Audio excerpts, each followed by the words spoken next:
Academy में आप सभी का स्वागत है। जैसा कि आप सभी को पता है कि पिछले वर्ष की बात ही इस बार फिर हमने टीए में काफी सिलेक्शन दिए हैं और उनमें से कुछ बच्चे तो हमारे पास मिलने के लिए आ जाते हैं। काफी बच्चे ऐसे हैं जो दूर के हैं, जो नहीं भी आ पाते हैं, लेकिन जो बच्चे यहाँ पे आसपास के हमारे पास आ जाते हैं उनका हम इंटरव्यू आप लोगों से कराते रहते हैं। तो देखिए, जैसे कि आज हमारा एक स्टूडेंट है शुभम कुमार, जो अक्खेपुर गाँव से है और ये हमारे पास आज आए हैं। इन बच्चों का सिलेक्शन हुआ है अभी के लिए दिल्ली IRO से, और नहीं शायद दिल्ली से नहीं, मेरठ IRO से इनका सिलेक्शन हुआ है और ये फाइनल मेरिट क्रॉस करके आज आप सभी के बीच में यहाँ पे उपस्थित है। तो शुभम, सबसे पहले तो हम इनका छोटा सा इंटरव्यू लेंगे। अपना इंट्रोडक्शन दीजिए शुभम। मेरा नाम शुभम कुमार, गांव अक्खेपुर से हूँ और मैंने मेरठ में भर्ती देखी थी। अच्छा, तो सबसे पहले आप ये बता दीजिए कि आपने टीए की भर्ती देखने के बाद कोचिंग कहाँ से करी थी?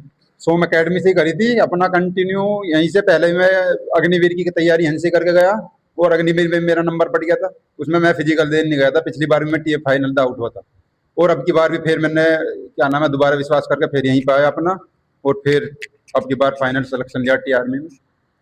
तो इस तरीके से देखिए, बच्चे ने 2 बार तैयारी करी। कहने का मतलब ये है कि सफलता एक बार में नहीं मिली तो दूसरी बार फिर ट्राई करा, फिर दोबारा से आया और फिर दोबारा से मेहनत करी और इस बार ये सफल हुए हैं। और मैं आपको बताना चाहूंगा कि ये लड़का काफी दिनों से इसी चीज के लिए 1 बाय 1 पहले अग्निवीर में हमारे पास आए थे, अग्निवीर में से आउट हो गए थे, उसके बाद फिर दोबारा से टीए की तैयारी करी। टीए में पिछली बार भी रेस मारी, पिछली बार फिर से फाइनल मेरिट आउट हुए, इस बार फिर से रेस लगाई टीए में और फिर से रेस लगाने के बाद फिर से सिलेक्शन इन्होंने प्राप्त करा है फाइनली। तो सबसे पहले तो एक बार तालियां हो जाए इनके नाम की।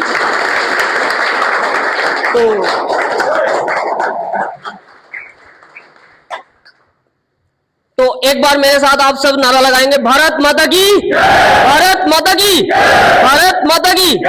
तो इसी के साथ ही हम शुभम के लिए बहुत बहुत शुभकामनाएं। शुभम को मिठाई खवा के हम इनका उत्साहवर्धन करते हैं।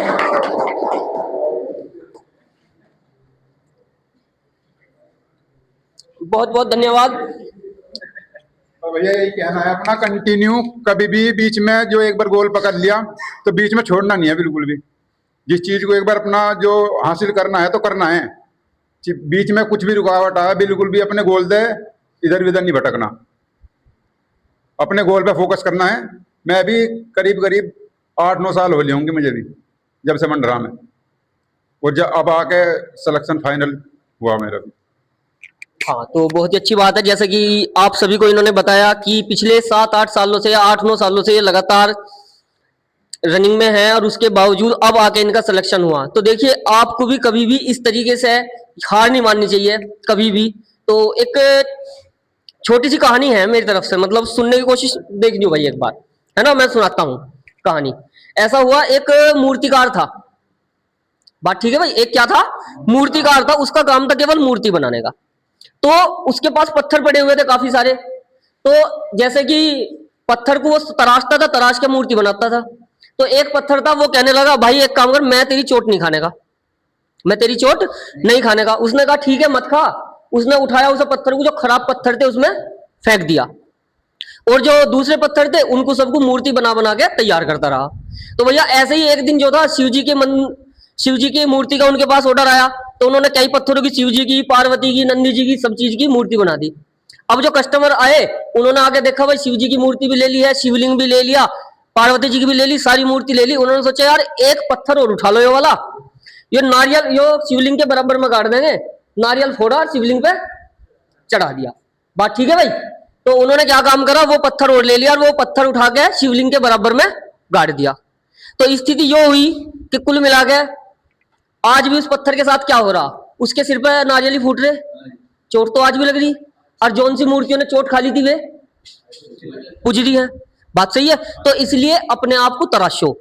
सबसे पहली बात है, अपने आप को तराशो, और भाई साहब तराश के सही दिशा में उसे लगाओ, तो वास्तव में ही एक दिन ऐसा ही आएगा कि पूजा ही होगी। और यदि उस दिन के लिए ये मान लो कि उस चोट से डर गए, तो सिर पर नारियल ही फूटने। इतना ध्यान रखियो भाई। बात ठीक है? तो मैं इसी के साथ ही शुभम को बहुत बहुत शुभकामनाएं देता हूं भाई अपनी तरफ से। तो बहुत बहुत धन्यवाद शुभम, थैंक यू।